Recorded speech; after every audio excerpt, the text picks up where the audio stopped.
विनीत जब भी अनु के घर आता वह बार बार मौका पाकर अनु के साथ कुछ न कुछ गलत करने की कोशिश करता। अब अनु जानबूझकर कमरे से दूर रहती, खुद को बंद कर लेती, लेकिन हर बार उसके भीतर की वो छोटी बच्ची जो उसे दर्द को झेलती आई थी। एक मध्य वर्गीय खुशहाल परिवार था। माँ बेटी भाई बहन सबसे बेहद प्यार था। मीनाक्षी अपने भाई विनीत को भगवान मानती थी। बचपन से ही उसके लिए राखी का त्योहार बहुत खास था। उसकी दो बेटियां थी, नेहा और अनु। अनु छोटी थी, बहुत प्यारी और मासूम। विनीत मीनाक्षी का भाई अनु को अपनी जान कहता था। गर्मी की छुट्टी में जब भी मीनाक्षी अपनी बेटियों को नानी के घर भेजती, विनीत वहाँ मौजूद होता था। वह अनु पर खास ध्यान देता था, उसे गोद में उठाता, प्यार करता। लेकिन धीरे धीरे ये प्यार बैड टच में बदलने लगा था। अनु उस वक्त केवल 10 साल की थी। शुरुआत में उसे कुछ समझ नहीं आता, लेकिन हर साल छुट्टियों में वही हरकतें दोहराई जाती। विनीत के हाथों की छुअन में जो गर्मी थी वह अब अनु को डराने लगी थी। वह कुछ बोलती नहीं थी, क्योंकि उसे सिखाया गया था कि मामा तो भगवान जैसे होते हैं। अनु जब छोटी सी थी तभी से उसकी आंखों ने कुछ ऐसा देख लिया जिसे वह न तो समझ पाई और न ही बोल पाई। उसका अपना ही मामा, जिसे सब भगवान का दर्जा देते थे, वह धीरे धीरे उसके बचपन को निगलता जा रहा था। वह जब भी पास आता अनु सिहर जाती, पर वह कुछ नहीं कहती। उसकी आंखों में डर था, होठों पर ताले और दिल में एक ऐसा बोझ जिसे उठाने की हिम्मत किसी भी बच्चे में नहीं हो सकती। कई बार अनु का मन करता था कि वह अपनी माँ से सब कुछ कह दे, रो ले उनके सीने से लगकर, लेकिन जैसे ही वह माँ की तरफ देखती उसका मन बदल जाता, क्योंकि माँ मीनाक्षी अपने भाई विनीत को बहुत मानती थी। वह जब भी अपने भाई को देखती उनकी आंखों में श्रद्धा, भरोसा और अटूट प्यार झलकता। अनु को लगता अगर मैंने कुछ कहा तो माँ टूट जाएंगी, उसका भरोसा बिखर जाएगा और अगर उसने मेरी बात नहीं मानी। एक बार अनु ने कोशिश की थी कि मामा के जाने के बाद वह माँ के कमरे में गई। कुछ देर तक खामोश खड़ी रही। मीनाक्षी ने पूछा, क्या हुआ बेटा? अनु बस उसे देखती रही, आंखों में समंदर और होठों पर सन्नाटा। फिर मुस्कुराकर बोली, कुछ नहीं माँ, बस ऐसे ही, और चली गई। अनु को ये भी डर था कि कहीं लोग उसे ही दोष ना देने लगे। समाज की सोच से वो डरती थी। इतनी छोटी होकर ऐसा क्यों सोच रही थी? जरूर इसके ही कपड़ों में या बर्ताव में कोई गड़बड़ी होगी। ये बात उसने दूसरे के बारे में सुनी थी और अब वह भी खुद वही सब झेलने के डर से सहम गई थी। एक बार जब मामा घर आता अनु का दिल धड़कने लगता और हर बार जब माँ कहती, देखो बेटा मामा आ रहे हैं राखी बंधवाने, तो अनु की रूह कांप जाती। फिर भी वह चुप रहती, न जाने क्यों। शायद माँ की इज्जत बचाने के लिए, शायद खुद की चुप्पी में सुकून ढूंढने के लिए, या शायद इसीलिए क्योंकि उसे नहीं पता था कि आखिर किसे बताना सही होगा। समय बीतता गया, लेकिन वो चुप्पी कभी टूटी नहीं। वह चुप रही क्योंकि माँ उस इंसान को अपना सबसे बड़ा सहारा मानती है और अनु नहीं चाहती थी कि उसकी सच्चाई उस सहारे को तोड़ दे। समय बीत गया, अनु बड़ी होने लगी और उसे ये सब बातें समझ आने लगी। अब वह मामा के घर जाने से इनकार करने लगी। मीनाक्षी को कभी शक नहीं हुआ, क्योंकि उसे अपने भाई पर अंधा विश्वास था। एक दिन फिर विनीत उनके घर आता है और हर बार मौका पाकर अनु के साथ कुछ न कुछ गलत करने की कोशिश करता। अब अनु जानबूझकर कमरे से दूर रहती, खुद को बंद कर लेती, लेकिन हर बार उसके भीतर की वो छोटी बच्ची जो उसे दर्द को झेलती आई थी, एक बार फिर रो उठती। अनु अब 17 साल की हो चुकी थी, लेकिन उसके भीतर एक 10 साल की डरी सहमी बच्ची भी जिंदा थी। जब भी विनीत मामा का चेहरा सामने आता उसका पूरा शरीर कांपने लगता। वो नजरें झुका लेती, खुद को कमरे में बंद कर लेती और आंखें बंद करते ही बचपन सामने तैरने लगता। वो कमरे का अंधेरा, मामा का कपकपाता हाथ और वो छुअन जिसे अनु ने कभी समझा ही नहीं था।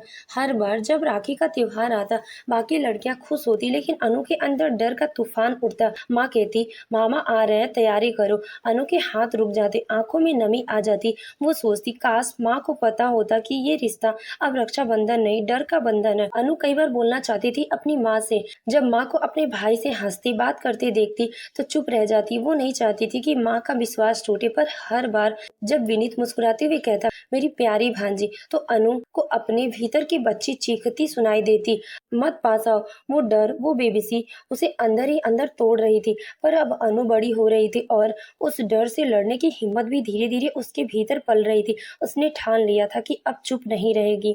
18 साल की होते होते अनु एक मजबूत लड़की बन चुकी थी। अब वह डरती नहीं, लेकिन राखी के दिन जब भी विनीत घर आता और वही निगाहें लेकर उसे देखने लगता तो अनु सह नहीं सकती। उस दिन पहली बार वह फूट फूट कर रोई। मीनाक्षी घबरा गई। बहुत पूछा क्या हुआ अनु, लेकिन अनु चुप रही। रात को अनु ने अपनी माँ को सारी बात बताई। एक एक पल, एक एक घटना मीनाक्षी जैसे सुनकर पत्थर सी हो गई। विश्वास, प्यार, भाईचारा सबका खून हो गया। वह चीख पड़ी, नहीं मेरा भाई ऐसा नहीं हो सकता। लेकिन जब अनु ने पुरानी डायरी दिखाई जिसमें उसने हर साल की घटनाएं लिखी थी, तब मीनाक्षी की आंखें खुली। मीनाक्षी के पैरों तले जमीन खिसक गई जब अनु ने उनके सामने वो सच रखा जिसे जानकर किसी भी माँ का कलेजा फट जाएगा। उसकी अपनी बेटी, उसकी मासूम सी अनु और उसके भाई विनीत का ऐसा घिनौना चेहरा। मीनाक्षी स्तब्ध खड़ी रह गई। उसके हाथ कांपने लगे, आंखें फटी की फटी रह गई। एक पल के लिए वो कुछ समझ ही नहीं पाई। फिर जब अनु उसकी सिसकियों उसके कानों में पहुंच पड़ी तो वह खुद पर काबू न कर सकी। वह फूट फूट कर रोने लगी जैसे किसी ने उसे सीने से उसका दिल नोच लिया हो। क्यों नहीं समझ पाई मैं, मीनाक्षी खुद से सवाल कर रही थी। क्यों नहीं देख पाई अनु की आंखों में वो डर, वो खामोशी। क्या मैं इतनी बुरी माँ थी कि मेरी बेटी मेरे सामने तड़पती रही और मैं अपने भाई पर आंख मूंद रही थी। वह बार बार अपनी गोद में सिर रखे अनु को देखती रहती और खुद को कोसती, तू कैसे सहती रही ये सब बेटा, मैं क्यों नहीं तेरी आवाज बन पाई। उसका दिल चिल्ला रहा था। वह एक माँ थी जिसे दुनिया ने सब सिखाया था, लेकिन अपनी ही बेटी का दर्द पढ़ना नहीं सिखाया। और अब जब सच सामने आया तो उसका सारा गर्व, उसका भरोसा, उसका भाई सब जलकर राख हो चुके थे। उस दिन मीनाक्षी सिर्फ एक बहन नहीं टूटी थी, एक माँ, एक औरत भी पूरी तरह से टूटकर बिखर चुकी थी। सुबह रक्षाबंधन था, सब तैयार हो रहे थे। विनीत फिर से आया, लेकिन इस बार मीनाक्षी की आंखों में वो श्रद्धा नहीं थी। अनु ने राखी तोड़ दी और सीधे पुलिस को फोन किया। मीनाक्षी ने कांपते हाथों से विनीत का हाथ पकड़कर कहा, जो तूने मेरी बच्ची के साथ किया वो किसी राक्षस से कम नहीं है। आज तेरे जैसे भाई को जेल की सलाखों के पीछे भेजना ही मेरा सच्चा फर्ज है। विनीत को पुलिस पकड़कर ले गई। पड़ोसी ने बहुत बातें बनाई, समाज ने उंगलियां उठाई, लेकिन मीनाक्षी और अनु ने पहली बार आजादी की सांस ली। अंत में अनु ने अपनी डायरी पे लिखा, कभी सोचा नहीं था कि राखी बंधवाने वाला हाथ मेरे शरीर को जला देगा, लेकिन आज मैंने अपने अंदर की उस डरती सहमी बच्ची को आजाद किया है। मामा नहीं, वो शैतान था और मैं अब सिर्फ एक भांजी नहीं, एक लड़की हूँ जो अब कभी चुप नहीं रहेगी। इस कहानी के माध्यम से यह बताना जरूरी है कि खून के रिश्ते कभी कभी सबसे बड़े धोखेबाज निकलते हैं। बच्चों को गुड टच और बैड टच की शिक्षा देना और उनकी बातों को गंभीरता से सुनना हर माँ बाप का फर्ज है। मीनाक्षी की तरह यदि हर माँ अपनी बच्ची पर भरोसा करे और समाज की चिंता छोड़कर न्याय चुने तो न जाने कितनी अनु जैसी बच्चियां बचाई जा सकती हैं। अनु और मीनाक्षी की कहानी सिर्फ एक घर की कहानी नहीं, बल्कि आज के हजारों घरों की सच्चाई है। वो सच्चाई जहां बच्चे चुप रहते और माँ बाप ये मानकर संतुष्ट रहते कि हमारा बच्चा ठीक है। लेकिन सच ये है कि बहुत बार बच्चे दर्द सहते रहते हैं, डरते रहते हैं, मगर बोल नहीं पाते हैं क्योंकि उन्हें लगता है कि कोई उन्हें समझेगा या नहीं, कोई उनकी बात पर यकीन नहीं करेगा। इसीलिए जरूरी है कि माँ बाप को अपने बच्चों के लिए पालन पोषण करने वाले ना बने, बल्कि उनके पहले दोस्त बने। एक ऐसा दोस्त जिसे बच्चा बिना डरे, बिना झिझके हर बात कह सके, चाहे वो डर हो, परेशानी हो या किसी के गलत व्यवहार की शिकायत हो। जब बच्चा खुद माँ बाप के सामने सुरक्षित महसूस करेगा, तभी वह अपनी तकलीफ साझा करेगा। मीनाक्षी की सबसे बड़ी गलती यह थी कि उसने अपने भाई पर अंधा विश्वास किया और अपनी बेटी की आंखों में छिपे डर को कभी पढ़ नहीं पाई। आज की दुनिया में ये विश्वास ही सबसे बड़ा धोखा बन चुका है। रिश्ते चाहे खून के हों या दूर के, आज किसी पर आंख मूंदकर भरोसा करना खतरनाक हो सकता है। माता पिता को चाहिए कि बच्चों को गुड टच और बैड टच के बारे में शुरुआत उम्र से ही समझाएं। हर रोज बच्चों से बात करें। स्कूल, दोस्तों, घर के माहौल, हर चीज को लेकर अपने बच्चों की भावनाओं को कभी छोटा या मजाक ना समझे। अगर बच्चा किसी से मिलने, कहीं जाने से मना करता है तो उसे जबरदस्ती ना करें, उसकी बात को गंभीरता से सुने।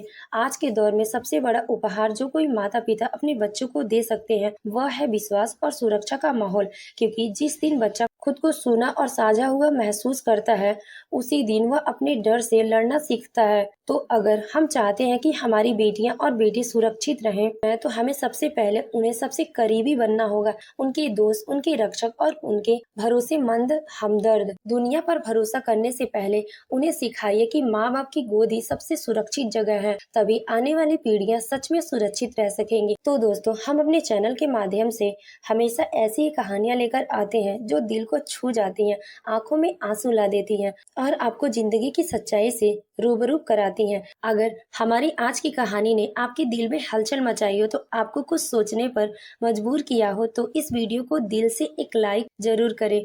और अगर आप चाहते हैं कि ऐसी सच्ची, भावुक और सीख देने वाली कहानियां आप तक बार बार पहुंचती रहें, तो हमारे चैनल को सब्सक्राइब करना बिल्कुल ना भूलें, क्योंकि हम सिर्फ कहानियां नहीं सुनाते, हम उन भावनाओं को आवाज देते हैं जिन्हें अक्सर लोग चुपचाप सहते हैं। आपका एक सब्सक्रिप्शन हमारी हिम्मत बढ़ाता है और हमें और बेहतर करने की प्रेरणा देता है। धन्यवाद।